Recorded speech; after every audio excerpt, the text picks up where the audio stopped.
교과서 독서토론 저자이며 K-DBH 토론 전문학원 원장 남특경입니다. 지난 영상에서도 제가 말씀드렸듯이 토론을 잘하기 위해서는 책을 잘 읽는 것이 무엇보다도 중요합니다. 오늘은 고학년 토론에 앞서 어떻게 하면 토론도서 역사공화국 한국사법정을 잘 읽을 수 있는지 그 독서 방법부터 먼저 소개해 드리겠습니다. 역사공화국 한국사법정은 60권으로 구성되어 있습니다. 그중 1권을 살펴보겠습니다. 책 제목을 같이 읽어주세요. 시작! 왜 위만왕은 고조선을 계승했다고 할까? 책을 제대로 읽기 위해서는 제목에 대한 사색이 절대적으로 중요합니다. 책 제목에는 책 내용이 함축되어 있습니다. 따라서 책 읽기에 앞서 제목의 의미를 생각해 본다면 생산적이고 효율적인 책 읽기를 할 수 있습니다. 책을 다시 보여드릴게요. 중요 단어가 보이시나요? 고조선과 위만왕을 크게 써놓은 이유가 무엇일까요? 바로 그것은 중요하기 때문입니다. 제가 책 제목을 계속해서 강조하는 것은 제목에서 목차가 파생되기 때문입니다. 그럼 진짜 그런지 목차를 살펴보겠습니다.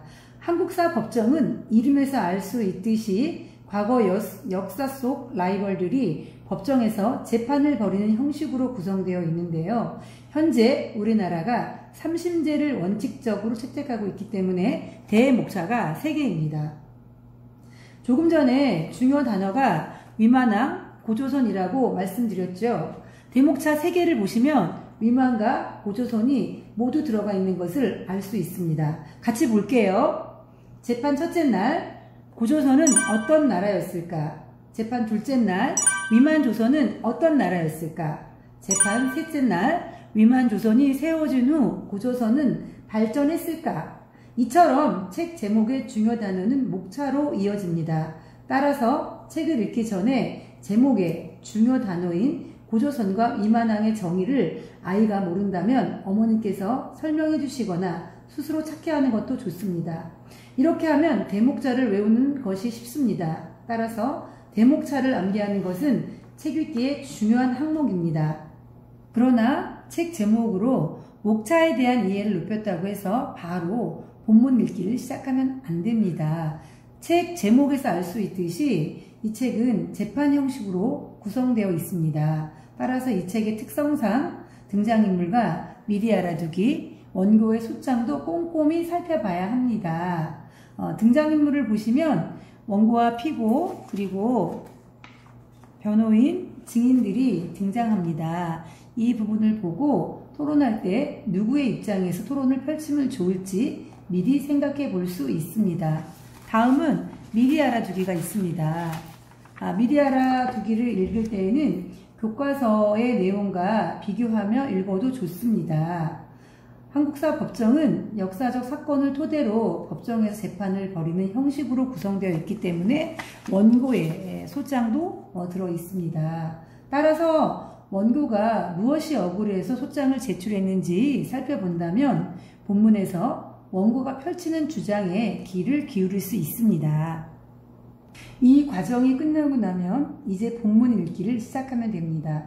재판 첫째 날로 들어가겠습니다. 소목차를 보시면 질문 형식으로 구성되어 있습니다. 본문의 내용을 제대로 이해하기 위해서는 책을 읽으면서 소목차의 질문의 답을 찾으면서 읽어야 합니다. 또 모르는 단어나 중요한 단어가 나오면 체크하면서 읽습니다. 이렇게 1, 2, 3 소목차를 다 읽고 나면 소목차에 대한 답을 적어봅니다. 그러면 대목차, 즉 재판 첫째 날을 이해할 수 있습니다. 이렇게 재판 첫째 날이 끝나면 휴정 인터뷰가 나옵니다. 휴정 인터뷰를 통해 재판 첫째 날의 과정을 정리할 수 있습니다. 이런 식으로 재판 첫째 날, 둘째 날, 셋째 날을 다 읽으면 원고, 피고의 최후 진술이 나옵니다. 그리고 마지막에 판사의 판결이 나옵니다. 이때 판사의 판결을 그대로 수용하지 말고 자신의 생각과 판사의 생각을 비교해보면 더욱더 비판적 사고가 가능해집니다. 역사적 사실을 단순히 승자의 기록만이 아닌 패자의 숨겨진 목소리까지 들을 수 있는 역사공화국 한국사 법정은 아이들의 생각을 확장시켜줍니다. 또한 역사 속 사건의 아쉬웠던 점을 다시 한번 생각해 볼 수 있는 기회가 되며 이를 통해 현재 우리 사회에서 발생하는 다양한 사건들에 대해 관심을 갖게 되는 계기가 될 것입니다. 이번 영상에서는 역사공화국 한국사 법정을 잘 읽을 수 있는 방법을 배웠습니다. 다음 영상에서는 토론을 잘하기 위해 책 내용을 정리하는 방법을 소개해 드리겠습니다. 그럼 다음 영상에서 뵙겠습니다. 감사합니다.